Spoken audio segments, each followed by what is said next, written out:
Hello everyone, welcome back to my channel GS geography का। और इस वीडियो में हम क्वेश्चन करने वाले हैं सोसाइटी से रिलेटेड।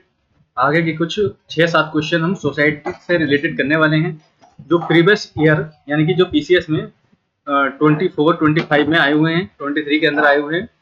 तो उससे एक आइडिया लग जाता है कि किस तरीके का पैटर्न यहाँ पर क्वेश्चन किस तरीके के पूछते हैं, उसको लिखने का स्ट्रक्चर क्या रहने वाले हैं।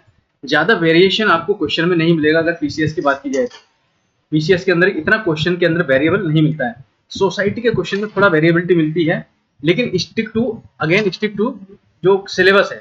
पीसीएस ऐसा नहीं है कि चाहे यूपीएससी हो चाहे पीसीएस हो किसी भी स्टेट का, और खासकर हम यूपी पीसीएस की बात कर रहे हैं, वो जो सिलेबस है उसी के अकॉर्डिंग और बहुत कम डायनेमिक क्वेश्चन यहाँ से पूछता है। और जो डायमेंशन होती हैं, सब पार्ट्स होते हैं, मोस्टली 2 मैक्सिमम होते हैं, और 3 कभी कभी हो सकते हैं कि क्रिटिसिज्म जैसे क्रिटिकल इवैल्यूएशन पूछा जाए तो वहां पर 3 पार्ट्स हो सकते हैं। ठीक है, तो एक तरीके से आपको ऐसा समझिए कि स्टैटिक पोर्शंस आपको सही से करना है। उसके बाद जो करंट में एग्जांपल्स आते हैं, कैसे स्टडी जाती है, उसके द्वारा उसको सब्सटेंशिएट करना है, जिससे कि जो क्वेश्चन है वो सही अच्छा बने। तो शुरू करते हैं सबसे पहले हम सोसाइटी से। तो सोसाइटी के अंदर जब हमने सिलेबस डिस्कस किया था तो एलपीजी वहां पर रिफॉर्म थे, तो उसी में से ग्लोबलाइजेशन से रिलेटेड क्वेश्चन हर बार वहां से पूछा जाता है, क्योंकि जो एलपीजी रिफॉर्म्स जीएस 3 में आते हैं तो इकोनॉमिक पर्सपेक्टिव से तो वहां पर पूछा जाता है, लेकिन सोसाइटल पर्सपेक्टिव से फैमिली स्ट्रक्चर का पे क्या या इसका इन्फ्लुएंस है, ठीक है, जो हमारी कल्चर है उस पर क्या इन्फ्लुएंस है, लैंग्वेज पे क्या इन्फ्लुएंस है, एज ए सोसाइटी होल उस पर क्या इन्फ्लुएंस है, वर्किंग कल्चर पे क्या इन्फ्लुएंस है, वुमेन पे क्या इन्फ्लुएंस है, तो ये पूछा जाता है। तो इससे रिलेटेड ग्लोबलाइजेशन से एक क्वेश्चन आपको हर बार मिलेगा, चाहे 8 मार्क्स में मिले या 12 मार्क्स में। तो ये 8 मार्क्स का क्वेश्चन है। ठीक है, उसके बाद अब शुरू करते हैं। Does globalization leads to both cultural integration and cultural conflict. तो यहाँ पर कल्चरल का मतलब बहुत सारी चीजें आती है, म्यूजिक, डांस, ड्रामा, जो फैमिली स्ट्रक्चर है, सब कल्चर का पार्ट होते हैं। उसको इल्यूसिडेट करना है, यानी कि थोड़ा सा एक्सप्रेस करना है उसको विद एग्जांपल। तो सबसे पहले यहाँ पर ग्लोबलाइजेशन की आपको डेफिनेशन देनी है। सबसे इंपॉर्टेंट, मैंने यहाँ पर इस वीडियो में ये शॉर्ट यहाँ पर लिखा हुआ है, इसको शॉर्ट फॉर्म में ग्लोबलाइजेशन को एग्जाम में आपको फुल फॉर्म में यहाँ पर लिखना है। कोई भी शॉर्ट यहाँ पर आपको वर्ड को नहीं मेंशन करना है एग्जाम में, ताकि एग्जामिनर को पता चल सके कि आप किस बारे में लिख रहे हैं। जैसे मैं जनरली जो कॉपी चेक करता हूँ, एक इंस्टीट्यूट से मैं जुड़ा हुआ हूँ, वहां पर क्या है, बहुत ज्यादा जो स्टूडेंट हैं वो क्या करते हैं, शॉर्ट फॉर्म में लिखते हैं, जो उनका जनरल होता है। जैसे कि हम लिखते हैं नॉर्मल, हम नोट्स बनाते हैं तो शॉर्ट फॉर्म में बहुत ज्यादा बनाते हैं, तो वो एक इन्फ्लुएंस वहां पर रहता है। इसको अवॉइड कीजिएगा। मैंने बस यहाँ पर एक लिखा हुआ है जनरल, क्योंकि वीडियो बनाने में कोई इशू नहीं है। तो ये जी का मतलब ग्लोबलाइजेशन की definition refers to increasing interconnectedness of societies through trade, tech, media, communication. ठीक है, ये एक डेफिनेशन, सिंपल डेफिनेशन ग्लोबलाइजेशन की आपको रखनी है। तो क्या है, increasing interconnectedness of society through trade, tech, media and communication. उसके बाद यहाँ पर हमको एलपीजी रिफॉर्म्स 1991 में मेंशन करना जरूरी है। ये बहुत ज्यादा इंपॉर्टेंट है। हम इंडिया के पर्सपेक्टिव में बात कर रहे हैं, इंडिया के एग्जाम की बात कर रहे हैं, पीसीएस की। तो एलपीजी रिफॉर्म्स 1991 में आए, जिसने ओपन किया, कनेक्टेड किया इंडियन इकोनॉमी को विद द वर्ल्ड। तो ये आपका बना एक इंपॉर्टेंट इंट्रोडक्शन। तो जनरली होता क्या है कि लोग ग्लोबलाइजेशन की डेफिनेशन लिखे, एग्जांपल लिखे और मूव ऑन कर देते हैं। एलपीजी रिफॉर्म्स का मेंशन करना बहुत ज्यादा जरूरी है, अगर हम कहीं भी लिबरलाइजेशन की बात करें, इकोनॉमी की प्राइवेटाइजेशन की बात करें, ग्लोबलाइजेशन की बात करें, एलपीजी रिफॉर्म आना ही आना है खासकर। और अगर हम एलपीजी में सिर्फ एलपीजी की बात भी नहीं कर रहे हैं, तो भी सोसाइटी रिफॉर्म्स की बात हो, इन्वायरमेंटल वैल्यूज की बात हो, ठीक है। तो जो 1991 के बाद जो इकोनॉमी, इंडियन इकोनॉमी वो ओपन हुई है, तो उसका इन्फ्लुएंस हर सेक्टर में आपको देखा जाता है। तो किसी भी क्वेश्चन में आप इसको कनेक्ट कर सकते हैं। ठीक है, तो ये आपका हुआ है इसका इंट्रोडक्शन। उसके बाद हम चलते हैं सीधा कल्चरल इंटीग्रेशन कैसे इन्फ्लुएंस करता है, ग्लोबलाइजेशन कैसे प्रमोट करता है कल्चरल इंटीग्रेशन को। तो सिंपल यहाँ पर रहने वाला है। सबसे पहले क्या है, exchange of ideas and values. तो जो बहुत सारे आइडियाज हैं उसका एक्सचेंज यहाँ पर होता है, वैल्यूज जो कल्चर से रिलेटेड है। फॉर एग्जाम्पल, अब यहाँ पर हमको क्या करना है, 8 नंबर का क्वेश्चन, तो आपको इसको एक्सप्लेन नहीं करना है बहुत ज्यादा, आपको यहाँ पर एक हेडिंग लिखनी है, यानी कि exchange of ideas and values. उसके बाद सीधा एग्जांपल पुट करना है और मूव करना है, क्योंकि आपके पास बहुत कम स्पेस रहेगा। 5 पॉइंट आप लिख दिए इसके बहुत ज्यादा, तो आप काफी लिख दिए हैं विद एग्जांपल, क्योंकि उसके बाद फिर आपको इसका अपोजिट पॉइंट भी लिखना है। ठीक है, उसका कंक्लूजन भी लिखना है, इंट्रोडक्शन भी लिखना है। तो इसलिए आपको यहाँ पर 8 नंबर के क्वेश्चन में कोशिश कीजिए, आपको एक्सप्लेन करने की जरूरत नहीं है, आप सीधा यहाँ पर एक मेन हेडिंग लिखिए और उसको सब्सटेंशिएट कीजिए एग्जांपल के साथ सीधा।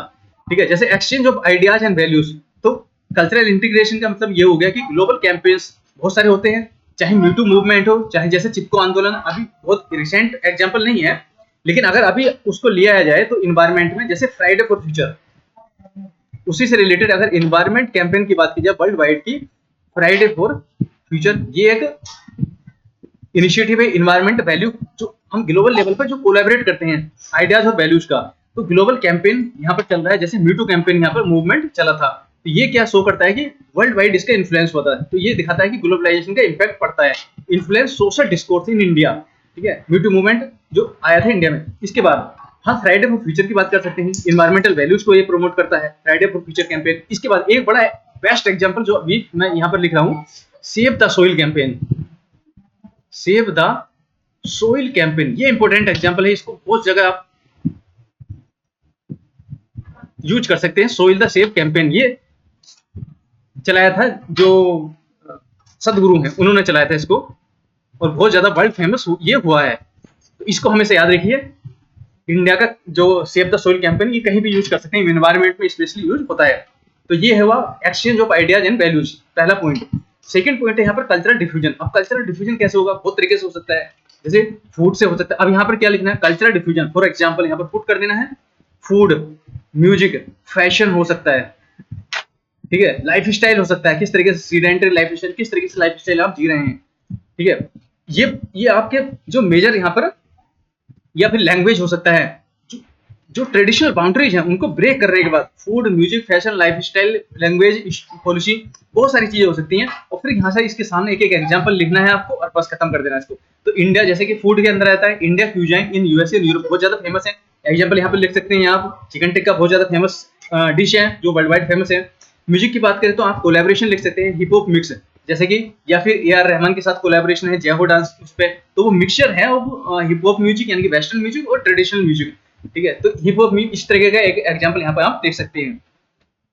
उसके बाद इसके अंदर एक एग्जांपल यहाँ पर योगा के लिख सकते हैं, yoga popularity in the world. चाहे तो आप इसके बाद कल्चरल डिफ्यूजन के बाद योगा पॉपुलैरिटी यहाँ पर लिख सकते हैं और इसको शो कर सकते हैं आप, फूड, म्यूजिक, ये सब क्या है, कल्चरल डिफ्यूजन का पार्ट है यहाँ पर। उसके बाद आप, ये हो गया सेकंड पॉइंट। थर्ड पॉइंट यहाँ पर हमें स्टिक टू कल्चरल एस्पेक्ट, केवल ऐसे नहीं जो इसको बहुत ज्यादा अलग इशू में ले जाएं। टैग कनेक्टिविटी, अब क्या होता है, कल्चरल जो डिफ्यूजन होता है वो किस तरीके से होता है, सोशल मीडिया के द्वारा भी होता है। तो social media and digital platform enable interaction among diverse culture, जैसे के पॉप कल्चर बहुत ज्यादा फेमस है इंडिया के अंदर, ये किसके थ्रू हुआ, सोशल मीडिया के। क्योंकि हमारा तो जापान, उसका जो साउथ कोरिया है उसका इतना इंटरेक्शन नहीं है पीपल टू पीपल, लेकिन सोशल मीडिया के द्वारा बहुत ज्यादा पॉपुलर है इंडिया के अंदर क्या, के पॉप कल्चर। ये आपका बेस्ट एग्जांपल है। इंडिया का भी आप यूज कर सकते हैं ट्रेडिशनल म्यूजिक, जैसे गिटार, ये आपका वायलिन हुआ, ठीक है, बहुत ज्यादा फेमस है, तबला वादन हुआ, तो ये ट्रेडिशनल म्यूजिक इंडिया का बहुत ज्यादा फेमस है। इसका भी एग्जांपल आप दे सकते हैं, वर्ल्ड वाइड बहुत फेमस है तबला, जाकिर हुसैन का आप मेंशन कर सकते हैं। एग्जांपल आपके पास बहुत ज्यादा है, यहाँ पर कोई इशू नहीं है। उसके बाद माइग्रेशन एंड मल्टीकल्चरलिज्म। अब होता क्या है कि इसके द्वारा मल्टीकल्चरलिज्म कैसे होता है, माइग्रेशन के द्वारा। फॉर एग्जांपल इंडियन डायस्पोरा क्या है, प्रमोट करता है Indian festival such as Diwali across the world.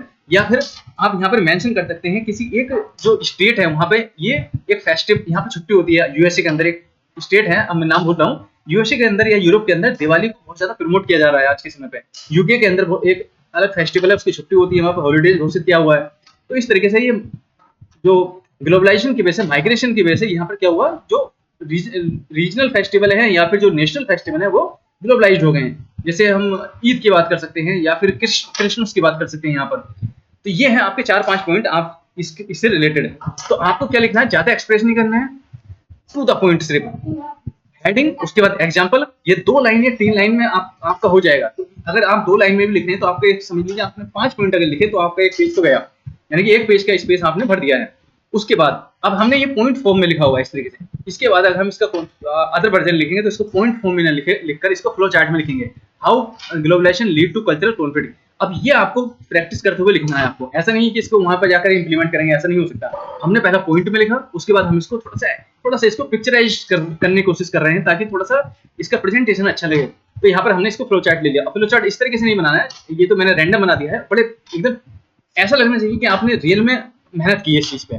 ठीक है, एक स्ट्रेट फॉरवर्ड होना चाहिए। यहाँ पे सर्किल ले सकते हैं आप, या फिर किसी और भी तरीके से बना सकते हैं आप इसको। तो सबसे पहला है यहाँ पर कल्चरल होमोजेनाइजेशन।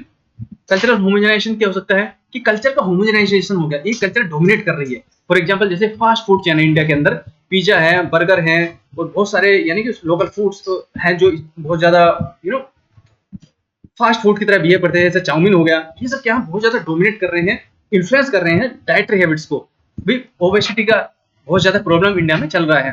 तो यहाँ पर एग्जांपल आप लिख सकते हैं कल्चरल होमोजेनाइजेशन का, कि जो फास्ट फूड है जैसे पिज्जा हुआ, बर्गर हुआ, ये सब क्या है इन्फ्लुएंस कर रहे हैं डाइटरी हैबिट को। अब आप इसको और सप्लीमेंट करना चाहते हो तो कर सकते हैं यहाँ पर, जैसे फॉर एग्जांपल यहाँ पर डायबिटीज का आपके पास अगर डेटा है तो मेंशन कर सकते हैं, अदरवाइज तो मूव ऑन कर सकते हैं क्योंकि उससे रिलेटेड है नहीं। सेकेंड है थ्रेट टू लोकल कल्चर। अब जो लोकल कल्चर है, अब क्या हुआ जब डोमिनेट करेगी कोई कल्चर एक, तो जो लोकल है, जो माइनॉरिटी कल्चर है, वो क्या होगी एक्सटिंक्ट होनी शुरू हो जाएगी।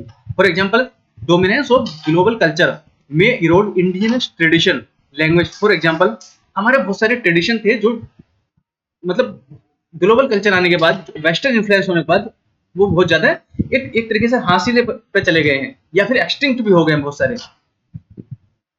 इसमें बहुत सारे एग्जाम्पल लिख सकते हैं आप, जैसे ट्राइबल लैंग्वेज है बहुत सारी इंडिया के अंदर, जैसे हमारी जो ट्राइबल लैंग्वेज है, इंग्लिश बहुत ज्यादा डोमिनेट कर रही है आजकल, तो जो लोकल लैंग्वेज है उनका भी इन्फ्लुएंस कम होने लगा है। चाहे हम किसी भी पर्सपेक्टिव से बात करें, बंगला की बात करें या फिर तमिल की बात करें या फिर तो जो उनके जो ओरिजिनल जो वहाँ पे स्पीकर हैं वो तो बोल रहे हैं, लेकिन जो एक्स्ट्रा लोग सीखते थे वो अब मूव कर गए हैं इंग्लिश लैंग्वेज की तरफ।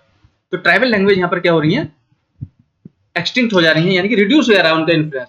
थर्ड है रिलीजियस एंड सोशल टेंशन। अब जहां पर जो मल्टीकल्चरल लोग रहेंगे तो रिलीजियस और सोशल टेंशन वहां पर होनी जरूरी है। फॉर एग्जांपल यहाँ पर डिबेट्स होती है, ड्रेस कोड, इसका एक बेस्ट एग्जांपल हो सकता है अफगानिस्तान। अफगानिस्तान में क्या है, वेस्टर्न कल्चर को ये लोग क्या करते हैं, उसको पुश बैक करते हैं कि हमारे यहाँ पर क्या होता है, वुमेन को एजुकेशन नहीं दी जाएगी, ये सब ना, तो ये आएगा आपका रिलीजियस एंड सोशल टेंशन के ऊपर। उसके बाद है आइडेंटिटी बेस्ड रिएक्शन।